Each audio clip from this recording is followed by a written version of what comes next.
Hello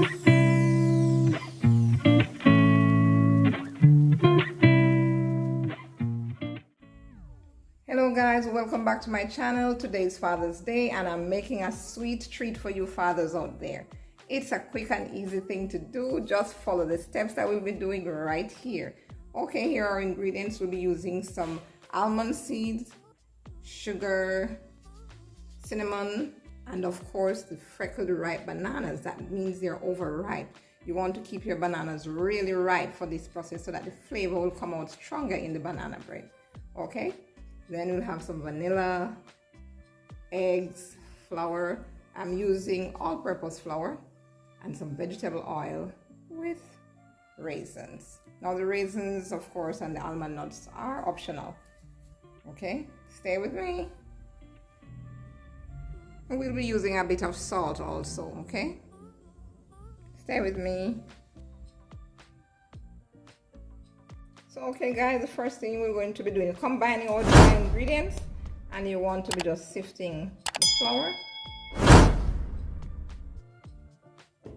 This will help to get out any little lumps or so you have in it, as well as to air the flour. You know, that the air pass through it helps better for the texture of the cake, or the bread. In our case, we're making a banana bread. A Father's Day treat, banana bread. Okay. Those little lumps, you don't want them in your bread. All right, shifting in the other part of it now. And you'll see the portions in the description. You can follow the description for the portions. Just showing you the main process here. We're using 2 to 3 cups. You can use 2 to 3 cups with 3 or 4 large ripe bananas, well ripe, you know, almost overripe bananas. Okay, but we're going to be combining the bananas with the wet ingredients. It's just the flour is sifting out. There you go. All right, now for the sugar, add in a cup of sugar, some cinnamon. It's about a teaspoon of cinnamon powder. I'm adding some of my almond nuts at this point. Of course, if you have allergy to nuts, or you're catering for a group of persons and you're not certain, you are best advised to omit the nuts, okay? Because as I just said, persons sometimes have allergies to nuts. But in this case, I'm adding it because I'm just making it for home purposes, okay? Now here are my raisins that I could add at this point, but I prefer to add it after I've done the mixture, because sometimes the raisins just take up a lot of the flour and, you know, sink too much to the bottom. So I'm going to add it later on in the recipes. Watch and see how that will be done. Okay, now we just want to add some salt, just a teaspoon of salt. Okay, and we want to combine this now. Just mix it all in properly. Right, yes, get everything all evenly distributed through the mixture. There we go. Adding in our baking powder. Just about a teaspoon we'll be using here. A level teaspoon.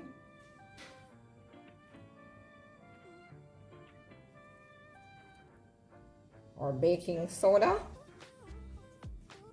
Half a teaspoon, just half a teaspoon of baking soda.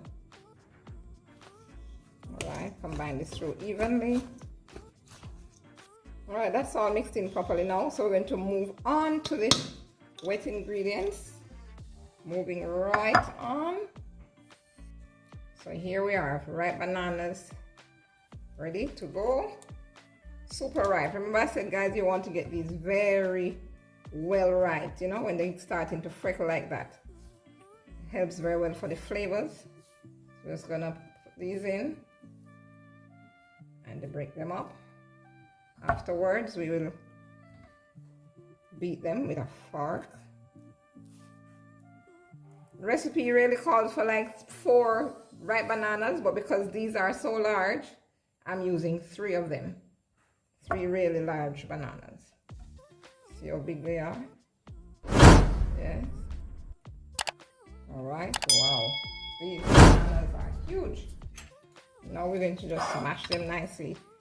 Should come to about 1.5 cups to 2 cups. Right? Just crush them like this first. Them a little so that we can get to just beat them up nicely. Alright, here we go now, guys, mashing these. Breaking them down.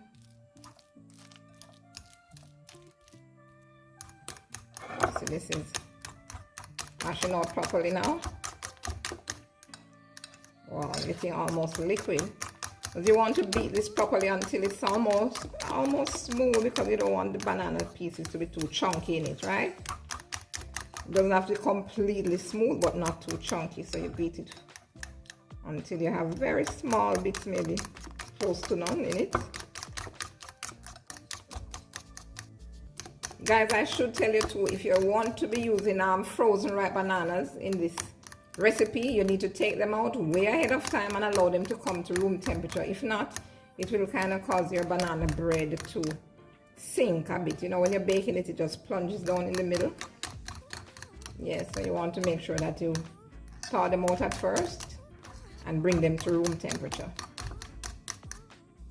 Okay, now we're going to be adding the eggs to this mixture, okay? And I'm just trying to break them in a dish separately so I can see them, that they're in order before joining the ripe banana. It's good. Next. Well, sometimes you break the egg and you find that it's off, and you break it in the full mixture, you kind of spoil everything right there. There we go. 2. Alright, everything is good so far. Alright. Fabulous. There we go.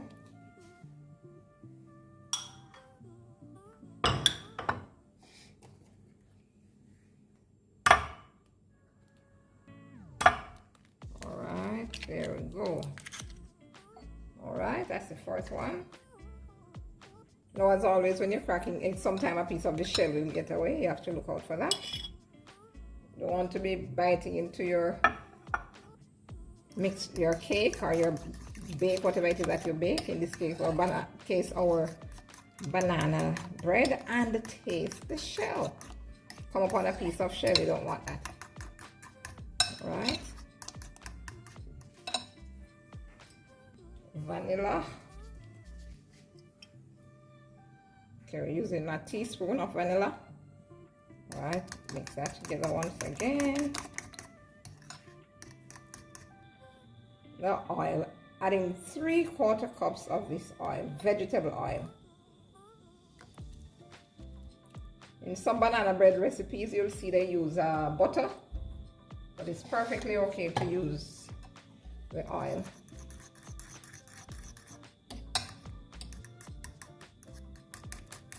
Combining them now nicely. Okay guys, we're going to just move these ingredients over into a bigger bowl, because I see what we did the dry mixture in is a bit small for both. Alright, we're going to add our wet mixture now, just making a little space in the center. Pour this in. Fabulous. We'll just start folding a little. Add the rest of it. Awesome. To fold now.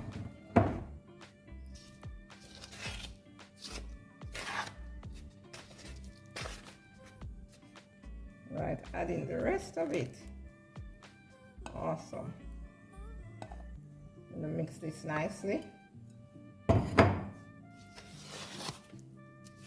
Another thing I should have told you during this process, guys, when you're baking anything at all, it's very important to simply ensure that you use one measurement. Whatever cup you're using as a cup, use that as a cup.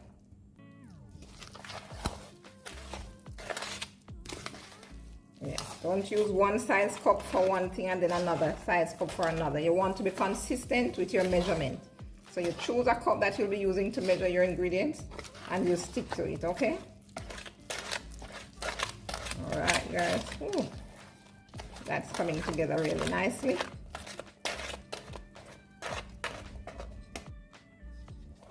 That's it. Wow, look at that. All smooth now. Fabulous. This is the consistency you want to have. You don't want it too liquidy or else it will stay there in the oven forever and cannot be baked. Just soft. All right, there we go. So I'm heading into the baking container now. Don't judge me, I'm using a disposable today. All right, you just want to pour that in nicely.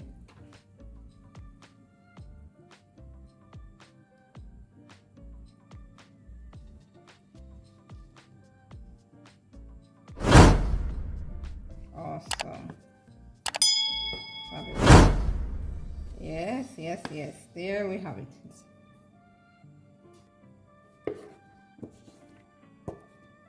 Great. And don't worry that this doesn't seem to be filling up all to the sides, up to the rim, because it will rise a bit. There we go.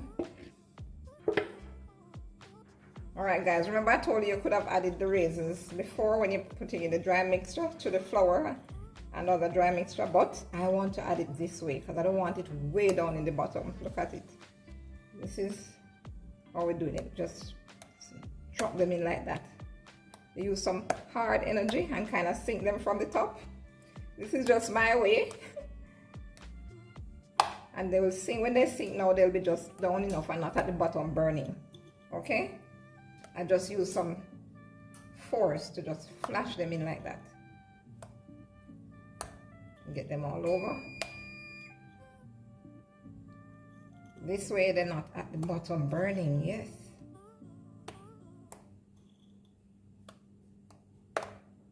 Good. Yes. Right, there it is now, guys. Then I just use my spoon, the back of my spoon, and gently toss around like that, get them under a little bit, because trust me, they are going to sink a bit. They are going to sink. You'll see when it's all finished. You won't see them all over the top like this, okay? But to avoid the flour sticking around them and them sinking too much to the bottom, I do it like this. Of course, you don't have to do it this way. You can do it the way I told you earlier, adding it to the flour, if you like. Okay. Okay guys, heading to the oven now at 350 degrees. Here we go, here we go. Ooh. Awesome. All right. And this will be here for just about 50 minutes. And we can check on it at 50 minutes, see if perhaps it needs another 10 minutes or not. Stay with me, guys.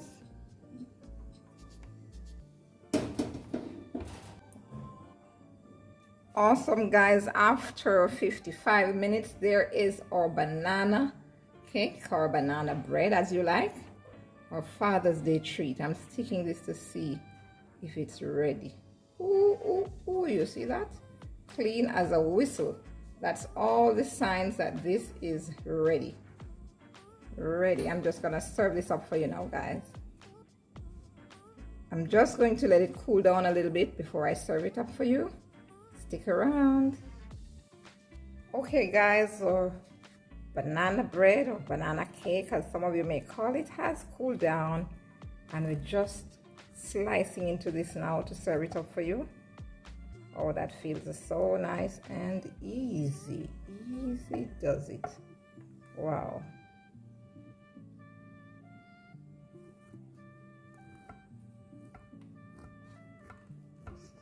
Slicing in. So you'll have a little crack here and there, but that's okay. That's quite fine.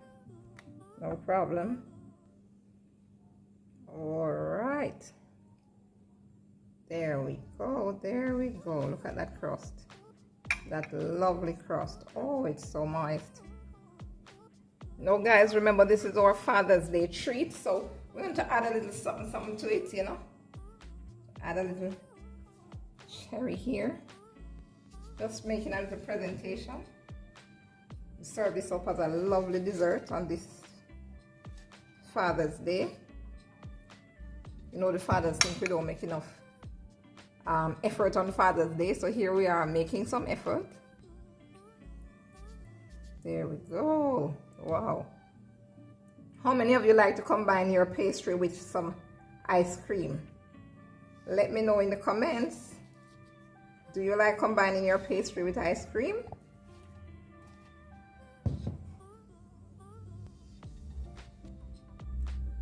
Wow, there we go. All right, guys, there you have it. Your fabulous Father's Day treat, banana cake or banana bread as you like, served with a bit of ice cream and a little cherry topping to just finalize everything, you know? Seal the deal. This is a sumptuous dessert, believe me. It's indeed a treat. Now, if you like this video, guys, remember to give us a thumbs up, share, and subscribe. Until next time, see you.